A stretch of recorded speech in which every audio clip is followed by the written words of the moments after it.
আমি বলবো যে দেখেন, মানে আমরা রাজনীতি করেছি, আমাদেরকে যখন ধরা হয়েছে ধৈর্য মামলা দেওয়া হয়েছে, তাহলে যারা ক্রাইম সবাই জানে সে ক্রাইম করতেছে, কারণ মাদকের সাথে জড়িত, তার প্রতি কোনো সিম্পেথি দেখানোর তো দরকার নাই। আমাদের কাছে অনেক তালিকা আছে, আমরা তালিকা বিভিন্ন সময় আমরা ওসি সাহেবকে, এসপি সাহেবকে এবং আরও ঊর্ধ্বতন এবং দায়িত্বশীল কর্মকর্তাদের দিই। আপনারা যাচাই বাছাই করে ধরে ফেলবেন, ধরে যেভাবে তাকে আটকে রাখা যায় সেটা করেন। আমরা তো দেখেছি একজন ক্রিমিনালকে ধরার জন্য রাষ্ট্র চাইলে এটা কোনো ব্যাপার না। আমাদের হাজার হাজার নেতা কর্মীকে বিগত দিনে ধরা হয়েছে, কোনো মামলা ছিল না, মামলা নিয়ে দেবে, নতুন মামলা দেওয়া হয়েছে। তা আমি বলি এই ব্যাপারটা একটু কঠিন এবং কঠোর অবস্থায় যদি পুলিশ প্রশাসন দমন করে, আমরা যদি আপনাদের পাশে থাকি এবং তাইলে এটা সম্ভব। আইনের ফাঁক ফোকর দিয়ে ক্রিমিনালরা বেরোতে চাবে, কিন্তু আমাদের উচিত হবে তাদের কোনো উচিলায় তাদের জন্য আটকে রাখা যায়।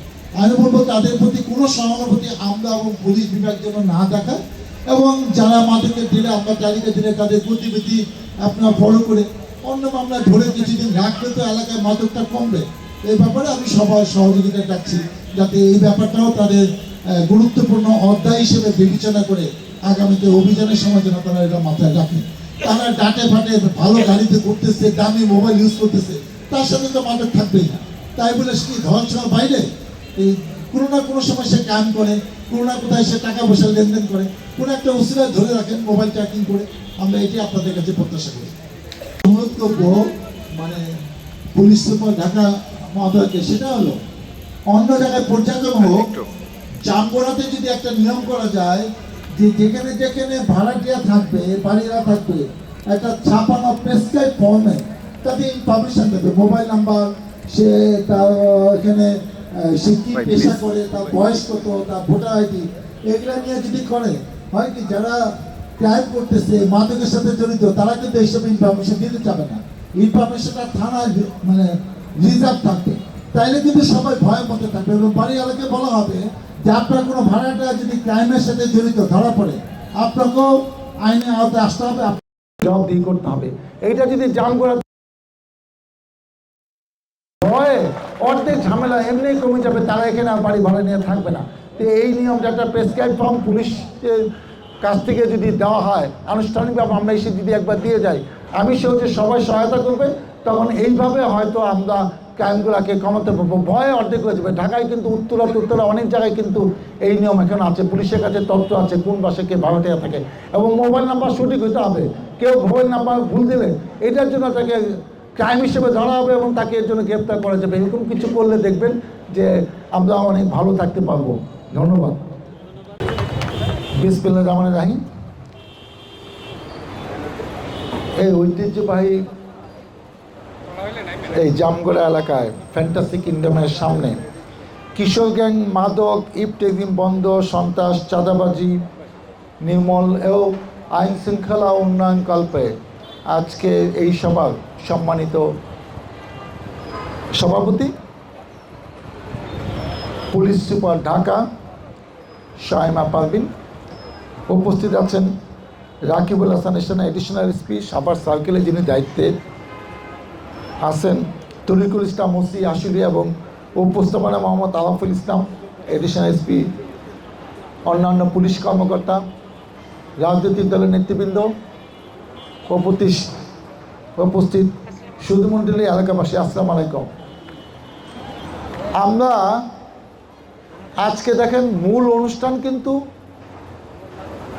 এই পুলিশের সুবিধার্থে আজকে একটি আমাদের ছোট্ট পিক আপ কি লেগুনা কি ভ্যান যাই বলেন একটা গাড়ি দিয়েছে, আরও আমরা 2টা গাড়ি প্রতিশ্রুতি পেয়েছি। এই পর্বগুলো কিন্তু আমরা ফাঁড়িতে কিংবা থানায় করতে পারতাম, কেন করি নাই জানেন? আপনারা উপলব্ধি করেন যে আইন শৃঙ্খলা উন্নয়ন কক্ষে পুলিশের আন্তরিকতার কোনো অভাব নাই। এসপি মহোদয় ঢাকার থেকে ছুটে এসছেন এরকম একটি কাজে শুভ উদ্বোধন করতে, এই চাবি এই গাড়ি গ্রহণ করতে পুলিশ ডিপার্টমেন্টের পক্ষ থেকে। এবং আপনাদের এই যেসব আমরা কিছু সুযোগ দিলাম যে আপনাদের কি বলতে চান আমাদের উদ্দেশ্যে, পুলিশের উদ্দেশ্যে, আপনারা আপনাদের জায়গা থেকে বলেন। মানে আপনারা জানুন যে আসলে পুলিশ ডিপার্টমেন্ট কী কাজ করতে চাচ্ছে। তারা যাই করতে চাচ্ছে আপনাদের সাথে নিয়ে, আপনাদের সুবিধার্থে এবং আপনাদের কল্যাণে। এর আগেও একটা অনুষ্ঠান করেছি, আপনারা ছিলেন, আজকেও একটা অনুষ্ঠান, এবং আপনাদের চাহিদার প্রেক্ষিতে এখানে একটি ফাঁড়ি হয়েছে। আমি এটা সংসদেও বলেছি, যেখানে আইনশৃঙ্খলা অবস্থা ভয়াবহ খারাপ হবে, এখানে ফাঁড়ি করেই এটাকে নির্মূল করতে হবে। তা আজকে আমি যেটা আপনাদের কাছে বলতে চাই যে দেখেন, এই যে রোড গার্মেন্ট যে পুলিশ ভ্যানটি দিয়েছে, এটা কিন্তু ফাঁড়ির জন্য। আর স্কাইল্যান্ড গ্রুপ যেটা দিবে এটা কিন্তু থানার জন্য থাকবে, এসপি মহোদয়ের কাছে দিচ্ছে, এটা পুলিশ সুপারের কাছে। আমরা আশা করছি যে এটা আশুলিয়া থানা ব্যবহার করবে। এবং হামিম গ্রুপ যেটা দিবে, আজাদ ভাইয়ের সাথে আমারও কথা হয়েছে, আজাদ ভাইয়ের সাথে আমাদের ব্যক্তিগত সম্পর্ক অন্যরকম।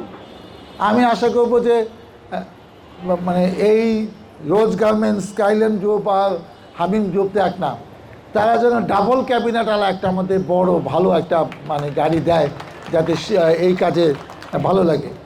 এবং তারা এটা কেন দিচ্ছে, কারণ আমরা বলেছি যে এই 5ই আগস্টের প্রেক্ষাপটে 2 থানায় আমাদের কিন্তু ম্যাক্সিমাম গাড়িগুলো সব পুড়িয়ে ফেলা হয়েছে। কিন্তু তাই বলে আইন শৃঙ্খলার কাজ তো বন্ধ নাই, সেই কাজ তো পুলিশ গাড়ি ভাড়া করে কিংবা অন্য কোনোভাবে তারা ম্যানেজ করছে। কিন্তু গাড়িগুলো হলে আরও ভালো হবে। সেজন্য আমরা আরও কিছু ব্যবসায়ীকে রিকোয়েস্ট করবো, যেখানে রিকোয়েস্ট করা যায়, যাতে এই কাজে যতক্ষণ গাড়ি না হবে, কেন হাজার হাজার গাড়ি লাগবে, এটা কতদিন লাগবে আমি জানি না। এই বছর মাত্র বাজেট পাস হচ্ছে, সামনে জুলাই মাস থেকে এইসব গাড়ি টাড়ি কম বেশি হয়তো বরাদ্দ হবে, তখন আমরাও হয়তো 2-4টি গাড়ি পাবো। কিন্তু কাজ তো আমাদের বন্ধ নাই। আর একটা কথা আমি বলতে চাই যে জামগড়া যেটুকু উন্নয়ন হয়েছে আমরা যথেষ্ট করি, এখন আপনাদের সহযোগিতা পেলে বাকি উন্নয়নটা করা সম্ভব।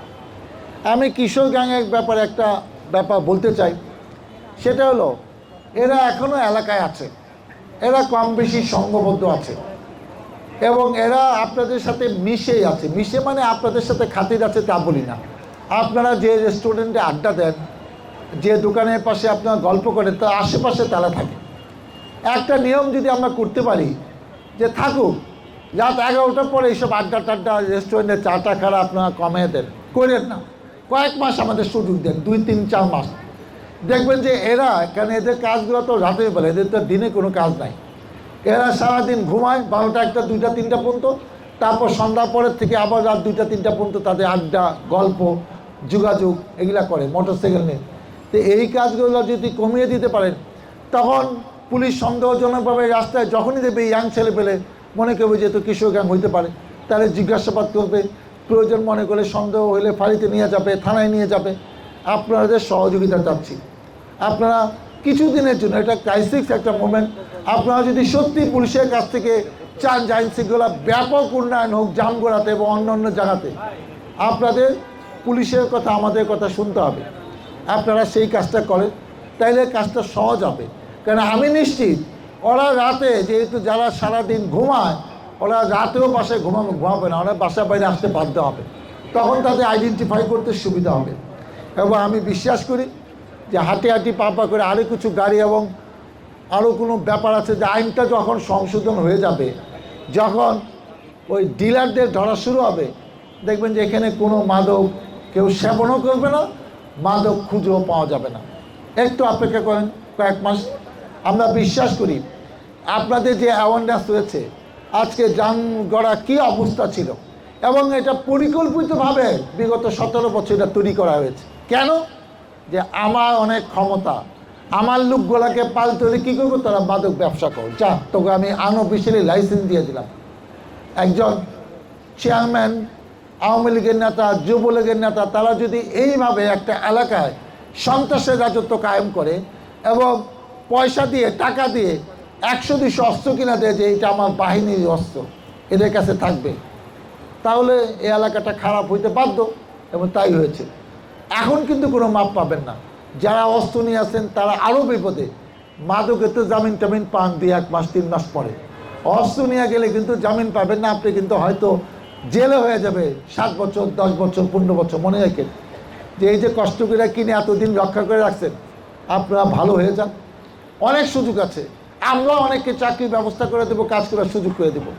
আর এই জগতে থাইকেন না, এই জগতে যারা থাকছে তাদের কারোই ভালো অবস্থা নেই। অনেকে এমনি মারা গেছে, অনেকে ধুকে থেকে কষ্টে অনাহারে অসুস্থতায় মারা গেছে। এদের কারোই কোনো ভালো অবস্থায় ছিল আছে এটা আমরা জানি না। সকলে বদদোয়ায় একসময় পুলিশের নাগালে বাইরে থাকলো। এরা যারা মাদক সেবন করে, মাদক ব্যবসায়ীরা কেউ ভালো থাকতে পারবে না, কেন উপরে তো আল্লাহ আছে। আমি পরিশেষে যে কথাগুলো শেষ করতে চাই, এটা ইয়ারপুর ইউনিয়ন। এখানে আমার বাবা 45 বছর চেয়ারম্যান ছিল। এখানে বিপ্লব আমার ছোটো ভাই 2 বার চেয়ারম্যান ছিল, 1 বার ভাইস চেয়ারম্যান। আমাকে 3 বার জনগণ ভোট দিয়ে নির্বাচিত এই এলাকায়। অতএব এইটা আমার ফার্স্ট প্রায়োরিটি। এই জামগড়া ইয়ারপুর ইউনিয়নে আমি কোনো সেবিকে দেখতে চাই না। মাদকের ব্যবসার সাথে তারা জড়িত, তারা কেউ এখানে ব্যবসা করতে পারবে না, করতে দেওয়া হবে না। সবাইকে আমি ধন্যবাদ জানিয়ে আজকে এসপি মহোদয় শামীম পারভীন এখানে এসছেন। আমাদের সাথে অনেক পুরনো সম্পর্ক। উনি জাহাঙ্গীরনগর থেকে পাশ করেছেন, ছাত্রদলে একটি গুরুত্বপূর্ণ পদেও ছিলেন। আমরা একসাথে রাজনীতিও করেছি। যখন ছিল তখন আমি এমপি ছিলাম এই সাভারে আগের বার। আমরা চাই তার সুযোগ্য নেতৃত্বে শুধু সাভার আশুলিয়া না, পুরো ঢাকা জেলায় মাদক মুক্ত হিসাবে এলাকা ঘোষণা হোক এবং সে রাষ্ট্রীয় সম্মানে পুরস্কৃতে ভূষিত হোক, এটি আমার প্রত্যাশা। সবাইকে অনেক অনেক ধন্যবাদ। আল্লাহ হাফেজ। ধন্যবাদ মাননীয়। স্পষ্ট ঘোষণা দিয়েছে যে প্রশাসন প্রশাসনের কাজ করবে, পুলিশ পুলিশের কাজ করবে, আইন শৃঙ্খলার ব্যাপারে কোনো ছাড় দেওয়া হবে না, 0 টলারেন্স। অতএব আমি মনে করি জনগণ যে আশা নিয়ে আমাকে ভোটে নির্বাচিত করেছে এবং আমার সৌভাগ্য আমি এমন একজন এসপি মহোদয়কে পেয়েছি যার সাথে আমরা পূর্ব পরিচিত, তার যোগ্যতা নিয়ে আমার কোনো সন্দেহ নাই এবং তার একটা নেক নজর আছে। দেখেন এখানে 5টি নির্বাচনী এলাকায় 10টি ইউনিট, সে কিন্তু এই আশুলিয়াতে 4 বার এসেছে, উনি নিজে বলেছেন। অতএব উনি কিন্তু জানে যে আশুলিয়াতে আইন শৃঙ্খলাটা কখনো কখনো খুব বেড়ে যাচ্ছে, সেজন্য উনি কিন্তু টার্ম মতো করে ঢেলে সাজাচ্ছেন এবং যাকে দিয়ে যে চেষ্টা করালে সহজ হবে সেটা অব্যাহতভাবে করছেন, দিন নাই রাত নাই। এটা হয় কি, এত 17 বছরের একটা পুরানো জঞ্জাল আপনি কিন্তু 2-3 মাসে এটা ক্লিয়ার করতে পারবেন। আপনি একটু অপেক্ষা করেন। আমি শুন যে আপনারা যেটা দৃশ্যমান চাচ্ছেন যে মাদক কোথাও খুঁজে পাওয়া যাচ্ছে না, এটা আমাদের আরও 5-6 মাস সময় দিতে হবে। আমি আশাবাদী যে আমাদের এই ট্রান্সপোর্টের সমস্যাটার সমাধান হবে, জনগণের অ্যাওয়ারনেসটা বেড়ে গেলে আমাদের নেতাকর্ম যখন আরও সক্রিয় হবে, আরও সহযোগিতা করবে পুলিশ প্রশাসনকে, তখন দেখবে এই অবস্থাটা আমরা একদম 90% সহনীয় পর্যায়ে আমরা নির্ভর করতে হবে। আমি সকলের সহযোগিতা প্রত্যাশা করছি এবং একটু একটু করে যে জামগড়া একটা ভীতির গ্রাম ছিল, ভীতির পাড়া ছিল, মহল্লা ছিল, যেখানে মানুষ ভয় রাত 10টা পরে ঢুকতে পারতো না, সেটা দেখেন কী অবস্থা। আজকে যদি আগে আইন শৃঙ্খলা যদি 100% খারাপ থাকে, এখন আমি বলবো যে এটা 20%, 30% এই মাসটা এটাও থাকবে না। আপনারা ঠিকভাবে এটা প্রচার করেন, আপনার প্রশাসনকে আমাদেরকে সহযোগিতা করেন। আমি দৃশ্যমান 5-6 মাসের সাথে উন্নয়ন হবে, যেটা বলার মতো চোখে পড়ার মতো। আমি সকলের সহযোগিতা প্রত্যাশা করি। আমরা জানি যে আপনি আমি তাকে বলেছি যে আমাদের সবাই ইন্ডাস্ট্রিয়াল পুলিশ প্রশাসনের সবাইকে আমার বলবো কী করা যায় এবং এটা অনুমতি ছাড়া যেগুলো আছে আমরা এখন থেকে বলে দেবো যে এখন থেকে অনুমতি ছাড়া কোনো কিছু রাখতে পারবে। যখনই অনুমতি চাবে তখন তাকে নিয়ম অনুযায়ী করে দেবো, যাই চাকে। আমি চালাতে জানি না, আমি দিনাজপুর থেকে আইসি 7 দিনের গাইসা আমি অটো চালাবো, রাস্তাঘাট চিনি না, এইভাবে হলে তো গ্যাঞ্জাম হবে। অনেক দুর্ঘটনা করতেছে, এলোমেলো গাড়ি চালাচ্ছে। এই অটো রিক্সাওয়ালা বন্ধ আমার উদ্যোগ দিচ্ছি। আগামী মাসে মিটিং হবে, আপনারা টের পাবেন। আপনাদেরকে ডেকে আপনাদের আমন্ত্রণে আপনাদের উপস্থিতিতে আমার মিটিংটা করবো ইনশাআল্লাহ। দিনাজপুরে একজন আসামি সে এখানে আছে, আপনারা কেউ হেল্প করতেছে না, কিন্তু আপনারাও জানেন না সে হত্যা মামলা আসামি কিনা, আমরা তো জানি না, আমরা তাকে ধরবো কিনা।